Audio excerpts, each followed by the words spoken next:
The title of our message today, It's Good to Know. It's good to know. As we obey God and serve Him in this world full of suffering and corruption, it is good to know the following. Kasi tayo pa nagtulnog, ken pa nagserbi ken Apo Dios, iti daytoy alubong nga napnuan iti sa gabaen. Ken adu kakabsat iti corruption, anat corruption. Banag nga mangted kada tayo iti pakasaktan, wenno pakadadailan, corrupt something that will corrupt us. It is good to know the following. Good because it is comforting. Maliliwa ka kakabsat. Siyempre, kas pa nagserbim ti Apo, adu dagiti sa gabaem, adu dagiti baklayem, adu dagiti sumangbay ti panagbiag, dito pa nakaamom ka dagiti nga banag, maliliwa ka. It gives a good feeling. Would you like to have a good feeling today? Anak kay kayat yung kakabsat, good feeling o no ill feeling? Good feeling or bad feeling? What do you prefer today? Good feeling or bad feeling? Of course, this is not just to make you feel good, but it really feels good when you know these things. It will cheer you up. It will give you courage. It will give you hope. Good because it is assuring. Tiyapo kakabsat patalgadan na tayo. Kakabsat nga itin tayo pa nagserbi, kan pa nang surot, iti pagayatan iti Apo, anyaman ti sumangbay, at dadigito'y nga banbanag. It is good to know or to be reminded, because some of these points, maybe all of these points, we already know these things. But it's good to be reminded, to be made aware. Do you realize that every year, at dadadigiti, awareness months tayo? Fire Prevention Awareness Month, Criminal Awareness, anapay. Dadumapay kakabsat, that will make everyone aware of some calamities, of some evil, so that we can prepare ourselves. So, dito kakabsat, to know is to be reminded, to be made aware. Mabaling nga iti dito nga gundaw, agis struggle ka. Mabalin nga, iti dito nga gundaw ay makagib-gib apon tarik na. Makakukwitan kang kakabsat. Mabaling nga iti dito nga gundaw ay, ket maupay ka iti panagbiag. Mabaling ang feeling mo na bannog kan. Mabaling ang feeling mo kakabsat, na umaka pa yun iti panagbiag. You lost the joy, you lost the excitement, you lost the vibrance, the energy, the zeal for the Lord. Awan ng kakabsat, ti umay mo pa nakigimong, ket it's just an obligation. Makuna lang nga present ka because you don't want to hear nga ni pastor tawagan na ka, textan na ka, amwen na, api nga di kayo may nakigimong brad para present lang ng kakabsat. If you're experiencing that right now, and you're still serving God, you're still obeying God, I hope this message will revive your soul. I hope this message will rekindle the fire. I hope that this message, kakabsat, sindyan naman jay bara ti panagayat mo iti Apo. Mabaling nga iti dahil nga gundaway aglamlamis ka mo ti Apo. Mabaling nga nakulaapan ti panunot mo. Mabaling nga sikagat may isang agtutubo nga di kiti na inlubungan nga bambanag kat ison ti narsursurum nga inayag. Mabaling nga naalilaw ka kakabsat di kiti bitag wano patibong ni Satanas ti panagbiag mo gapot ka pe Facebook mo, gapot ka social media, gapot ka barkadan. I hope nga dahil nga message isubli na ka iti Apo. Ipulang na ka, di pa nagtulnog mo ti Apo. Ipulang na ka, iti pa nagserbim ti Apo. Anyaman, di kiti excuses, uno rason tayo, itagat ko na tayo, pastor, dim ngamin mo. Pastor, kasto yung ngamin. Pastor, deti ngamin ti sitwasyon. I pray that this message will be magnified in your life, kat ma-realize mo kakabsat, awang gayam ti agbaling nga rason, by the grace of God, I can obey God. By the grace of God, I can serve Him. It's good to know. It's so good to know. So, part 1 kakabsat, 10 things amin dito. Agsubli kayo itong malam for the part 2. But let me give you the first 5 today. Kala basketball, first 5. So, marunong tumot di second 5. Di pang bench to numalem. As we obey and serve God in this world full of suffering and corruption, it is good to know the following. Number 1, that God cares for me. That God cares for me. A lot of times, agsapsapol tayo ti tao nga mangipatag kada tayo. Agur-uray ti kadag expect nga iti tao kakabsat ket maseknan kumakada tayo. Praise God no dada digiti kakabagyan gagayem kakabsat ti Apo pastor. nga tumulong, mangikararag, magipagbaklay. Praise God for that. Ngem awangkas, ma-realize mo, nga mabaling nga digitoy, kat usarin ti Apo, tapnon ipakita na, iti panang care na ka. Because God cares for you. And if there is anyone that you should know that cares for you more than anyone else, more than your family, more than your relatives, more than your friends, more than your even brothers and sisters in the Lord, it's God. God cares for me. God cares for you. Nagsiatan kakabsat nga iti dayti nga gundaway, may palagipting ka nga, dayti pa nagis-struggle mo, tiapo, hanala nga mo, no diket maseknan. He is merciful God, manang nga asi. He is a gracious God, naparabor nga Diyos. He is always willing to extend His arm to His children. Sino kuma iti naganak, nga nogrigat ti anak na kakabsat, di na marik na iti panakaasi. Saan ka patukay tirik na? Who is a father or a mother or a parent, nga no ti anak na agrigat kakabsat, kat di na marik na iti asi. Uray pa nga takasanot kadakas ka wicked dayta nga ama, uno ka wicked dayta nga ina. No ti anak na kakabsat, kat agrigat, definitely maasyan dayta nga naganak. Datayo kakabsat, how much more with our righteous and loving and just and wonderful God, gracious God. Makita na kakabsat, ti panagrigat tayo. The Lord is merciful. The Lord is gracious. And He is always willing to extend His helping hand to those who humble themselves and come to Him. It's good to know that God cares for me. Mabaling nga you feel, nga iti panagserbim ti Apo kakabsat, no one appreciates your service. No one appreciates, mga kapatid. But you know, God knows, and you will see that in a while. In 1 Peter chapter 5, verse number 7, the Bible says, casting all your cares. Iso nga rod ti dapat nga pangyumanan tayo. Iso na nga rod iti dapat nga asitgan tayo. Iso na nga rod ti dapat nga pangibagaan tayo. Because God cares for me. Last Friday night, ti lesson ko kadigiti single men, kan young adult men, and I praise God for those who have come because I poured out my heart to them and I shared a message that personally was a great help to me. Because it can happen to you. Mabaling nga si kakat dumteng ti pa nakaupay, dumteng ti pa naka-down, dumteng ti pa naka-discourage, dumteng ti pa naka-stress, pa naka-pressure. There's too much on your plate. At doon na yung kakabsat kat di mo kayan nga baklayan, di kito nga bambanag, and you feel like giving up. The devil will offer an option. Try the world, try sin, try pleasure. But God says, my word is your lamp. My word is your light. And the Lord gives us we have an option nga mabaling nga tilubong kakabsat, kat isut pang sapulan tayo, ti pang regainan tayo, ti kasla napukaw kada tayo. We have an option to do that.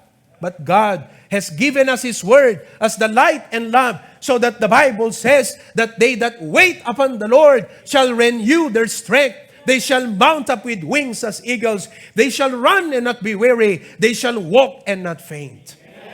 So I shared with them, sabi ko sa kanila, lahat tayo nadadown. Lahat tayo some point in your life, dumarating ang depression, dumarating ang discouragement, dumarating ang stress, dumarating ang pagkahina. You don't have to deny it. Just accept it because it's reality. And when truth bites reality, it's so wonderful. No ti kinaput no ti sa utiapo, ket kumagatan kakabsat, kadedi aktual nga kasasad tay ti panagbiag, iso ti mangiturong iti biag tayo. Kuna na di verse number 29, kuna na di kakabsat, that even the youth shall faint and be weary. Dagiti agtutubo kakabsat, ket agkapoy, hanlang nga physical fainting tiket na nga sa wen. But the word faint means to lose courage. That di mo pa'y kayatan nga dinggan kakabsat ti problema because you feel you are not ready to hear it. You wish that appointments are canceled. You wish that you would not wake up in the morning nga ti panunot mo mapanagubra because you feel so weak, you feel so down, you feel low. And I want you to know when you're at that stage of your life, you are vulnerable to the devil. Iso ano dakay ti kasta nga sitwasyon, sa mo ngayat adayo ti biag mo ti Apo, sa mo ngayat adayo ti biag mo ti church, no di kat umasidig ka ti Apo, arako pa mi ti Apo. And a lot of times, what we do is we become silent. And we shirk. The word shirk means agliklik tayon. We don't want to get out from our room, from our house. We don't want to talk to anyone. We don't want to see anyone else. We shirk, and we become silent. But do you know what the Bible says? Don't be silent when you are depressed. Don't be silent when you're down. First of all, say it to the Lord. Because He cares for you. Ibagam tiyapo kakabsat. You wrestle with God. You know, hana umanay kakabsat. DJ routine mo lang, ag-pray ka, devotion ka, hana umanay, DJ kakabsat. Abaling ako na, mag-devotion na pakikingin mo, akong ape kasi nakapuyak, kasi hana umanay, DJ. You know, Jacob, when he was about to meet his brother Esau, he deceived him. He deceived his father. Inala na di blessing na dapat para kan Esau. And he ran away. And for more than, for about 2 decades, 20 years, he was away from home. And now he's going back. And on that moment, nagkita dan kini Esau, he was so afraid. He didn't want to meet him. God met him. And he wrestled with God. Idarakop na tiyapo kakabsat. At nung magbukang liwayway na, sabi ng Diyos sa kanya, let me go. Let me go, kuna tiyapo. And Jacob said, I will not let thee go unless you bless me. That's the kind of intimate prayer that you need when you are down in your life. Nga rakupang tiyapo kat kunam, Lord, hang kapaluspusan, aging ka nga hanak tulungan nga makabangon, hanak tulungan nga tumibker, hanak tulungan na pumigsa, Apo, I will not let thee go. And he had the courage to face Esau, and the Lord intervened. And Jacob became the father of Israel. God changed his name from Jacob to Israel. Why? Because God cares for you. Don't be silent, say it to God. Don't be silent, speak to yourself. Amuyo kakabsat, no apay nga, madown tayo latangkat, awanan kakabsat. You know why? Because we allow ourselves to talk to us rather than us talking to ourselves. Because when you allow yourself to talk to you, it's all negative. It's all complicated. It's all problematic. It's all negative. Talk to yourself. Anat inaramid ni Psalmist David, he talked to himself. What did he say? He say to himself, why art thou cast down, O my soul? Tuno, gawid kain ka, tasaraming kat kunam, apay maupay ka, enteng. Apay nga madis-discourage ka, Rex. Di ba, datiapo, talk to yourself. Don't let yourself talk to you. Because when you let yourself talk to you, adadang mayadayo ka tiapo. And you share it with someone who is concerned. Masaknan, godly ti panunot nagatulungan nakakabsat nga mayasidagit tiapo. But you know, first and foremost, it's good to know that God cares for me. It's good to know nga di may niya po Jesus tirabaw iti daga kakabsat. He was tempted at all points, the Bible says. Napadasan na digiti weak points ti tao. Amuna kakabsat ti pakasulisugan tayo nga kas tao.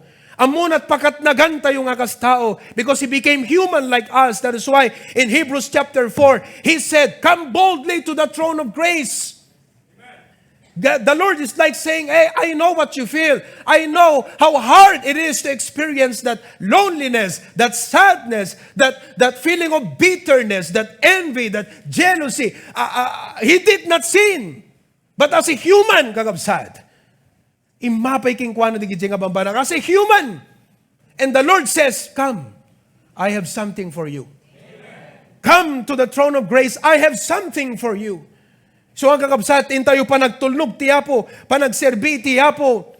Mabaling ako na tayo, why do I feel miserable about my life? I'm serving God. I'm obeying God. But why do I feel miserable? God is saying, hey, I just allowed that thing to happen so you can feel my love in a greater way. So you can experience how much I care for you. It's good to know that God cares for me. God cares for you. Ibaga man ta kaabay mo iti dating abigat, God cares for you. You're looking for someone to care for you, and God cares for you. Number 2, it's good to know not only that God cares for me, but it's good to know that God's Word is true. It's good to know that God's Word is true. All down through the centuries, mga kapatid, ang salita ng Panginoon has always been true. Meaning to say, nga ti apo kakabsat, usto ken pudno amin nga imbagana. No anyat imbagana kakabsat, talaga nga mapasamat. No anyat insauna aramiden na kakabsat. In John chapter 17, verse number 17, the Lord Jesus said, sanctify them through thy truth. Itimang dalus kada tayo, Kakabsat, kas pa nagserbita iti apo, iti dapat nga ipalubos tayo, nga mang-saturate, mang-nourish, mang-papigsa, iti panunot tayo kakabsat, kat daytoy kinapudno ti sao ti apo. Thy word is truth. Iti daytoy nga lubong kakabsat, nga ado, dagiti uncertainties. We don't know what's tomorrow. We don't know what's in the future. We don't know what is ahead. But we know that God knows and He's already in your tomorrow. Amo ti apo kat aday sunay diyan kakabsat, and it is assuring to know that whatever God said, He will do. Yes, mabaling adot hamu-amu may panggap ti masangwanan. Ngemkas ingka panang talantan ti panagbiag, ngagturong iti masangwanan. Deti lang sa utiapot pagbiagam kakabsat, because deti sa utiapo, with God's word, you can never go wrong.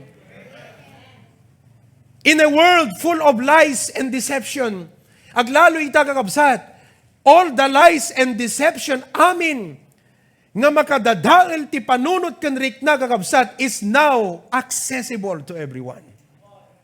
We have the social media, we have the World Wide Web, we have the internet, we have all of those things. And you know, as a Christian, instead nga digitoy kakabsat, iti palubos mo nga mangkaan ti biag mo, you need to detox yourself from social media at times. You need cellphone detox, you need Facebook detox. Hanga di Facebook ti pang detox mo, i-detox mo bagay, stupe lang. Ibabampe lang.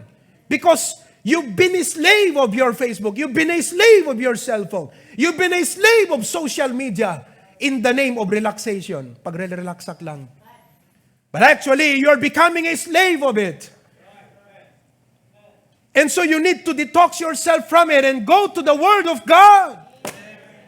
Because blessed is the man. Amoy no apay kakabsat, nga kuna tayo apay nga ta, nga daytoy, kumapoy mo ta, kumapoy ti taon kakabsat. You know why? Because we have more access to social media and we become slaves of it. Nakalawlawag ti kunana ti Biblia, di Psalms chapter 1, He shall be like a tree planted by the rivers of water, that bringeth forth his fruit in his season. His leaf shall not wither. Hanto nga malaylay, hanto nga maghango, and whatsoever he doeth shall prosper. What is the key? Meditate on the Word of God day and night. Kunam apo, uray gapot kinakapoy kon, kaslang awang pay-apit ay ko agbasat Biblian. Ngemhang ko itulok, apo. Saan ko ipalubos, apo. Sa anak nga paitaldeng, apo. Kada ito yung ariknak, I will open the book and I will meditate on your Word. You know, the Lord will give realizations to you. You will feel relief. In times like this, we need the Bible. In times like this, I need the Bible. In times like this, you need the Bible. Build your life on the Word of God. Anchor yourself on the Word of God. You read the book of Psalms, kat bayam nga tiyapo, ibuyat na matking ka kakabsat ti sa una, because the Word of God is true. His Word is our light and our lamp. Kada kayo nga ububing, kada kayo nga agtutubo, kada kayo nga mangrugi, nga sumangat ken umuli ti panagbiag. Don't be deceived by your emotions. Don't be deceived by the noise of the world. The Bible says, Thy word is a lamp unto my feet and a light unto my path. Iti ni Salmista David, napadasan na ti adu nga troubles ti panagbiag na. He had a family problem. You realize how terrible his family was. Di mismo nga anak na, kudeta ni Absalom. Di may isang anak na pinutot na kabsat, di kabsat na. And King Saul was after him as well. He fought giants, he had enemies. He had a lot of problems in life. But you know what he said? Thy word was my delight. Dagiti saom hapo isudat nagbalin nga satisfaction ko. Dagiti saom isuhapo tinagbalin nga ragsak ko. Teko na kun han na umanay kakabsat, deta ag-devotion ka lang ti bigat, hang ko ibagbaga nga lang ti panag-devotion. Because at least basically, fundamentally, as a Christian, dakkel ta panag-devotion mo ti bigat because it will make a great difference. But the Lord will allow you to go through situations when it's not just one habit of devotion every morning. But you really need to sit down Amo mapupuutan ti oras nga magbasbasa kalat ti sa uti apo at kunam apo. Kas na ti arik na kakabsat, gaput permi banog kumbisi mo hano umanay kakabsat, ta may isa lang nga rice, ag extra rice ka pa eh. Agasam no, nagkapudutan ka talong kat permi ti rigat mo nga naggapgapas kada raraup kakabsat kas pagarigan. Kat iserve da kat may isang extra rice, nagbatit pa iti sukat na kakabsat. Numan pa'y mangmang kat rice ngam gaput, di banog mo, you need to replenish. So anat ko na, mang inasal, extra rice please. More rice, more rice, more rice. And that is why the Word of God is true. In this time, it is wonderful thing to know, nga digiti sa uti apo pudno. Nga no binasam kat pinatim, saan kanto nga maikalang. Saan kanto nga tayo naalilaw, ti Biblia saan nakang alilawan, ti apo han nakal alilawan. Ti apo han nakairubo, ti apo han naka nga kaslang ijubong wano is common. The Lord is not the author of his scam. It's the devil who is the author of his scam. Ti apo kakabsat, tulungan naka, his word is true. So in times like this, we need the Bible. With his word, we can never go wrong. It's good to know. Number 3, it's good to know as we serve the Lord, as we obey his will, it's good to know that God is still answers prayer. That God is still answers prayer. When it seems that your prayer is not being heard, no, God heard it. Well, maybe there are some sins that you need to settle in your life that hinders isut kas lamang manglaped nga ti kararag mo dumanon kadigiti lapayag ti apo gaputa marimunan ti apo kadigiti makita na itibiyag tayo. But when we humble ourselves to the Lord, sabi nga ng Bible, if my people, which are called by my name, shall humble themselves and pray and seek my face and turn from their wicked ways, I will hear from heaven. I will forgive their sins. I will heal their land. God is still answers prayer. Itatangaming kakabsat kat it seems everything, gadgets, accessories make us feel like we are Superman. Like we are Iron Man. At our command, with an accessory, with a gadget, we can accomplish things. It seems we don't need God. So nga kastoy kakabsat tirik na tayo, kastoy ti paspasamag ti biyag tayo. Tapnon ti apo idurun na tayo agkararag. Ngamin ti apo, kakabsat, iger nga sumungbat ti kararag. Ti apo, iger nga dumngeg ti kararag. Ti apo, iger nga makita na nga dagiti anak na agpakumbaba nga umasidig kat agkamang gankwana. And the Lord promised, call unto me and I will answer thee. The Lord did not say, call unto me, but I'm sorry. I answered before. No, God said, call unto me and I will. It's not a question of ability, it's a question of willingness. It's not an issue of ability. The Lord was not saying, umawag ka kanya, kang kitak tuno kayak. But the Lord said, umawag ka kanyak, sumung batak. It's about willingness. The Lord is willing to hear your prayer. Ti apo willing nga mangdingeg ti asog mo. Ti apo willing kakabsat nga mangdingeg. Amuna, He knows. God knows your problem. God knows your need. But He designed prayer so that you can exercise your faith. Kat umuneg pa iti langan-langan nyo, king kuana. Pumintas ti relasyon mo iti apo. Nagpintasan ko man, di ko na ti apo, I will answer thee. Okay na yun eh. Pero di ko na, I will show thee great. Paunay, di jayang kakabsat. On top of it, sinong batan na kati apo, gam ko na, I will show thee great. Okay na sa akin yung great, pero sinabi niya pa, mighty things. Okay na rin sa akin yung great and mighty things. Pero DJ, ibaga tiyapo, which thou knowest not. Wow. There's so much excitement that prayer produces. So much anticipation of the future. Dati kasla, dan anticiparam at the excitement ti pusom numampay at the moment, everything around you is negative. But when you pray, God rekindles a spirit of anticipation in your heart. Ti hapusin dyan na, di pusom, ti pananginanama ken kuana, ngahan na lang sinungbatan di kararag mo. No di ka ti pakita na, di kita dadakkel, ken nabilag nga banbanag, nga di mo pa'y nakitkita ken namamuan. In John chapter 14, verses 13 and 14, John chapter 14, the Bible says, "And whatsoever ye ask in my name," Jesus said, "that will I do, that the Father may be glorified in the Son." Tigayan pa ng sungbat kano iti Ama, kadigita kararag mo, Brother Rexy, kat pakaidayawan to ni Apo Jesus. He gets the credit, you get the joy. We get the joy of answered prayers. God gets the credit, God gets the glory. We get the happiness, He gets the honor. Kung tayo, Apo, nagragsakan, ta sinong batam ti kararag ko. Kuam ti gloria dayaw kan pan nakaital o. In verse number 14, the Lord Jesus said, "If ye shall ask anything in my name," read everybody, who will do it? No siyak sigurot nang ibaga kakabsat, alahan nyo namnamaan, baga malipatak. Have you had someone say, "Yes, arami dagtong nalipatan na kabsat"? Ti Apo malipatan na kadi. Hampay kakabsat nagpalyar ti panunot ti Apo. The Lord is never overcome by what we call aging.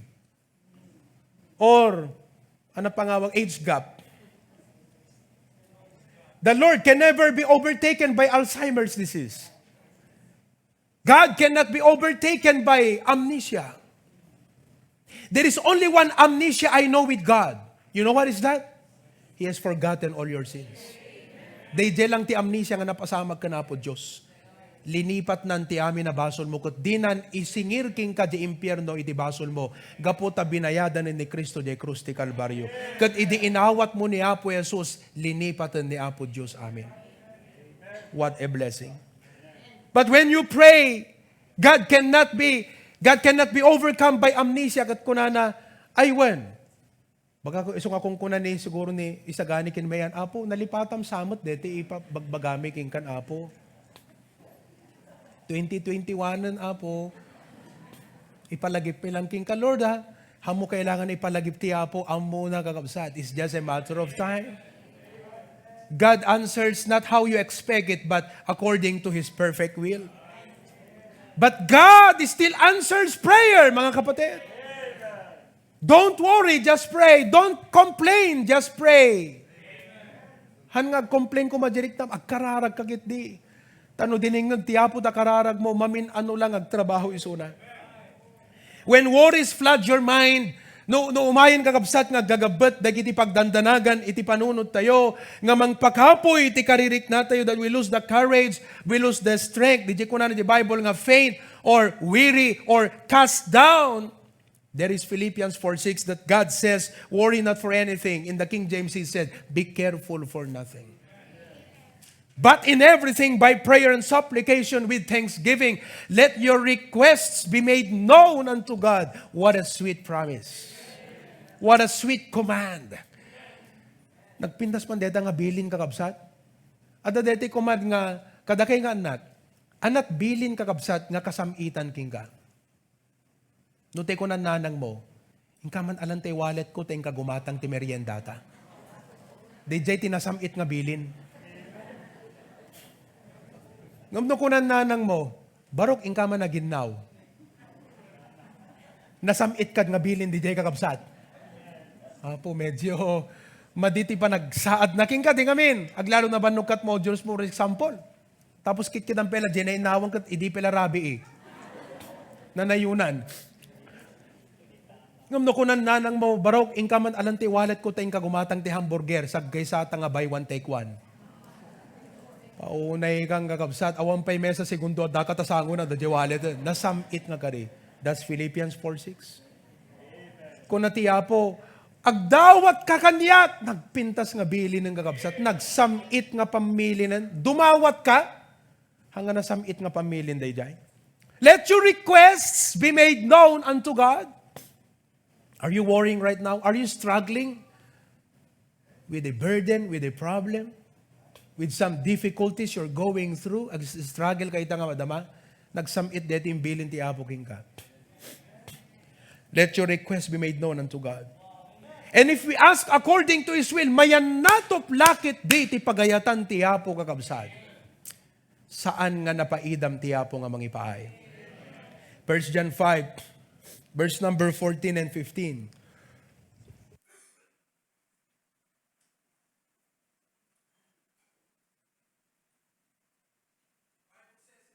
5 verse 14, and this is the confidence, it's good to know, what an assurance that we have in Him, that if we ask anything according to His will. No dumawat tayo nga mayan natop ti pagayatan na He heareth us. Agpukpukaw ka, apaw! You don't need to shout, I hear you. Maganda yun, di ba?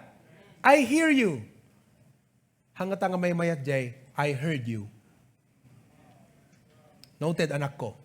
That's what it means. I heard you. See, when you pray today, this verse is like telling you, God is saying, I heard that. You know what God is saying? Noted. That's according to my will, consider it done. He heareth us, verse 15. Verse 15. And if we know that He hears us, whatsoever we ask, we know that we have, God says, consider it done. Anak ko, consider it done. It's just a matter of time. Just wait, but consider it done. We know that we have the petitions that we desire of Him. It's good to know that God still answers prayer. It's good to know, number 4, it's good to know that God's grace meets our weakness. It's good to know. Oh, Pastor, adu ti pagkurangag, adu ti kinakapoy ko, adu apo, Pastor, ti blunders ti biyag ko, adu, Pastor, iti sangko nga kabailan nga aramiden. Kakabsat, nakabakbak nang ti parabor ti apo. Nagsaya atan kakabsat. Dahil baglangan ng takas anak ti apo, da parabor ti apo nga pagtarayan tayo. Nakaimbag ti apo. The Bible says in 2 Corinthians chapter 12, verse number 9, and He said unto me, my grace is sufficient for thee, for my strength is made perfect in weakness. Most gladly, therefore, will I rather glory in my infirmities. Nga rod, ko na rin Apostol Pablo, iyasidig ko ti apo, ikamang ko ti apo, pagbalinag nga issue, iti panagsarsarita mi ti apo, may pagbaling kong agenda when I talk to God. What is that? My frailty. Ti kinakapoy ko, ti kinarakayak, ti kinarasik. Amin tayo kakabsat, narakaya. Narasi tayo amin. Sino kada kayo ti hanga narasi? Uri tagakarasi ka, narasi ka. Uri hangga tagakarasi, narasi ka. I make my inadequacy an issue before God. Kat ko nakapo, agkura nga, kanak nga hanganaan anay ti biyag ko apo. Kas lang, dete ko nang pa'y apo, no kitak isuda apo, kas lang maupayak kasi hanak ka naan anay. Kati apo ko na, don't look at them. That's okay. Nga makitam ida, nga kaya, dahamo kaya. Because I have something for you. And remember, bibigyan kita ng popsicle. Sorry. Dumaan kasi yung popsicle, mga kapatid. Kayong mga nanonood dyan, sorry, dumaan yung popsicle. Sabi ng Diyos, bibigyan kita ng biyaya. Kakabsat, in your race as a Christian, to maintain your pace, you need God's grace. To win this race. It can be done. Awan narigat iti apo kakabsat. You have not yet known how deep is the grace of God. Hamo pa'y na-discover no kasanod kaunag ti bubon ti parabor ti apo. Di mo pa'y natukod ti kaunag. Amano pang katanat ba? Di ba nagganas ti agdigos na natbata? Umuneg, tunukwang kat narabaw. Di nga men? Umuneg, bigla. Nga nakon uneg, tunukwan narabaw. Tunukwan nakon uneg. Tunukwan, naununeg, nga naununeg. Hamo pa'y matukod, kabsat. Baka bumtak talapayag mo. Hamo kaya nga tukudin no kasunod kadakkel ti parabor ti apo. Of course, we are not trying to test the grace of God. That's not my point. But the thing is, whatever is your situation right now, when you humble yourself before God, naununeg ti parabor ti apo, kumpara ta kauneg ta problemam itata. That God's grace is still meet our needs, our weaknesses. It's good to know. It's good to know, lastly, as we close the message today, it's good to know that God will not forget our works and labor of love. It's good to know nga dati Diyos, ngahan nga manglipat, sila lagip, na imalditan king kuana recorded, is already accounted in Him, your works and labor of love. Panawam ton dayto nga lubong, nalipatan ton ti tattao ti naramidam nga para ti Apo, ngem danunam ti Dios ijay langit, nga si papanunot, recorded king kuana, amin, nga naramid mo, nga panagserbim king kuana. Kada kayo nga kakabsat ti Apo dito abroad, we may not have the chance to see each other, but you know, the Lord knows your work and labor of love. Mo yung nagdakkel ti puso, di kakabsat ti Apo, buya absan.